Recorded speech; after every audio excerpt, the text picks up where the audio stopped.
Hi, my name is Caressa Hand, and this is my capstone project on a shared hospice EHR system. A shared hospice care patient unit is to assist and supply the physical, emotional, and religious services to all their incoming patients. The goal of the referral is to propose whether or not the candidate meets the necessary requirements for hospice care. The proposed change that is wanting to be made is allow for paperless facility and more time spent with the patient and their families. Though this will also allow for greater communication between the team and other parties involved in the care while keeping up with state regulations. In the analysis of the current situation, in December of 2021, Assured Hospice experienced a number of lost patients by the time that was spent during their stay. Assured Hospice will take some patients that are not covered by Medicaid or Medicare, depending on the diagnosis of the patient. And the key quantitative trends.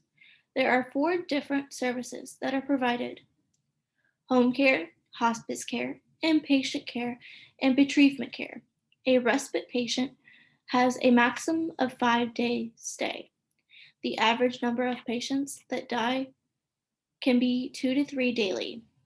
The regulations that has to be followed, or there can be delays with the patient's family receiving the death certificate in time for insurance purposes. The Porter's 5 forces analysis shows an Appendix A of the different areas that will help shorten patients' waiting time for the referral process or getting the death certificate to the family members for insurance purposes. The competitors is strong and allows for patients to pay out of pocket to receive care if they do not have insurance.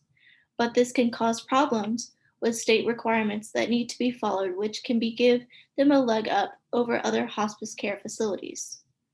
The buyers are strong, but the insurance is listed on the patient's information is reviewed, regardless of being referred by the hospital or as a respite patient.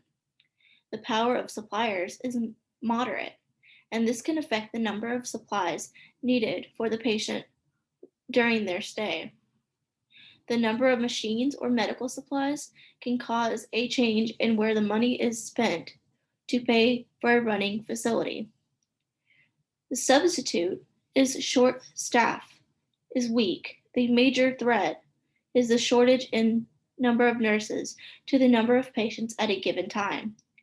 There are other factors within other members that help provide care services to their patients and their facilities. The threat of new entries is strong in making sure that they are meeting the legal requirements for new patients. We have to meet certain criteria for approval. For example, there are several papers to be reviewed with a patient's diagnosis on whether the patient will stay in the inpatient care unit or receive care at home. These help increase the numbers of days the patient needs to stay and going to being discharged to go home. With the change incentive overview, the marketing team goes to a patient's house with a packet of legal documents for the patient and the family to fill out. This has been sent to the inpatient unit to be reviewed. Once accepted, the care team of nurses, doctors, chaplains, social workers, volunteer service coordinator, and hospice director will do the proper assessments and forms. The largest issue is being short-staffed with a large number of paperwork that has been filled out or signed by the team. All these patients' files are paper besides their billing, which is a system called Nova. I will then go into Appendix B, which is the monthly estimated budget. Shows the 2 different software systems that are already being used. The MUMS billing service is $1,920 yearly. This is where we will fax over the patient's insurance information and they will get a Medicare or Medicaid number from the billing department, while the NoviCare is entered for the patient's information, but the NoviCare is $79 per month per user and $948 per year. This is training videos and certificates that are in and how to use the software. For Appendix B, or C, is the barriers in success and the uncertainties that the main internal issue is funding by the physician visits can have low reimbursement, and the recommendation is to have fixed rates for certified EHR technology by providers. Another issue is employees not having enough time spent with the patient because they are having to fill out paperwork.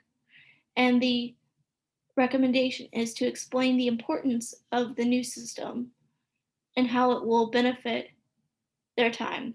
The external may have limitations with NoviCare system and the number of users. This can be resolved by checking the number of users that have access during their time of stay.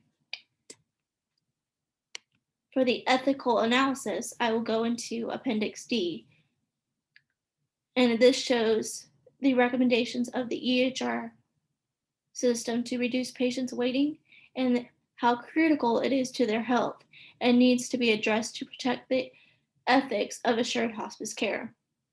The challenges are good. Decision making is something that needs to be talked about, or it can be an issue with state violations. The rights are the health insurance companies that have to follow strict state and federal laws.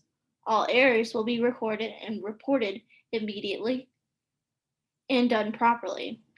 The virtue ethics have 9 characteristics: a good worker, honesty, courage, compassion, generosity, fidelity, integrity, fairness, self-control, and prudence.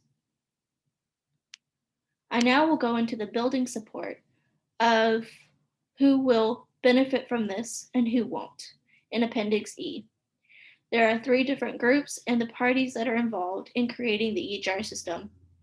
The support is from the care team. This will allow for better communication with the pharmacy, while the IT department would be able to fix the errors that may come up when submitting or lowering the chances of hackers. The abandoned group, which would be the shareholders and medical suppliers and marketing team. The shareholders would give a different view on a cost reduction in the funding category, where the medical suppliers could submit receipts to assured hospice patients' needs and reduce paper trail. The marketing team would be able to increase patient engagement, have been linked to improving patients' outcome across several metrics, and have been shown to reduce the rate of preventable readmissions.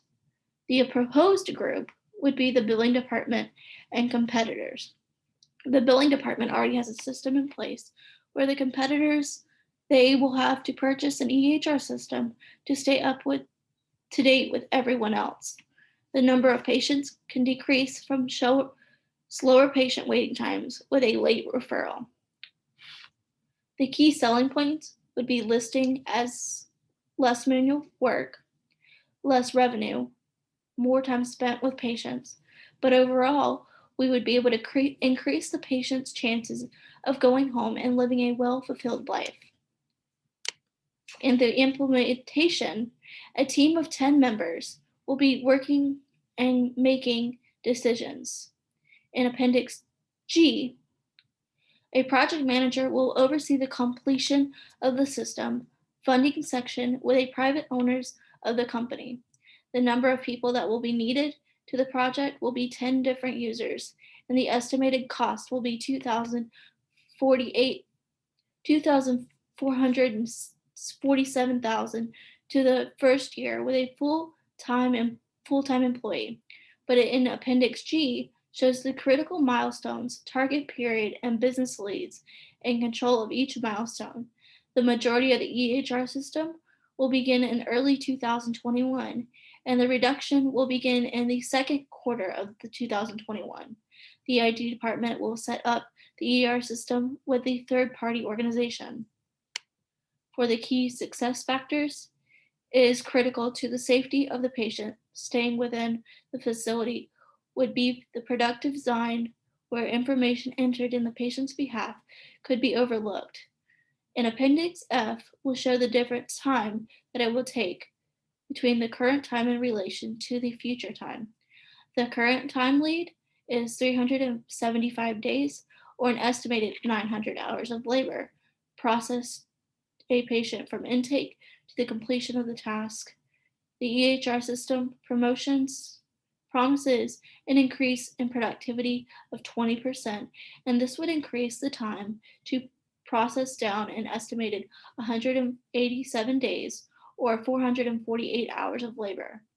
The transition of future process with the EHR system in place will take the time to be completed. The completion causes most of the following, and as will be audited by the HIPAA federal laws. This will also lower chances of the team entering the wrong dose of patient's medication or the system overriding what has already been entered for changes. And the final one is metrics. The implementation is the schedule by tracking the specific measurements that are in place. The project manager will record a monthly budget on the accuracy of the expenditures, along with the data reports on errors with the EHR system. The progress and deliverables will be done on a bi-weekly to monthly meeting with the care system. And in conclusion, the EHR system will increase the patient's weight and journey on their living a fulfilled life. This will also increase better communication between the team and productivity, lowering the paperwork load and increasing the number of nurses while following the safety and state regulations. I would like to say thank you for taking your time to listen to my presentation and have a nice day.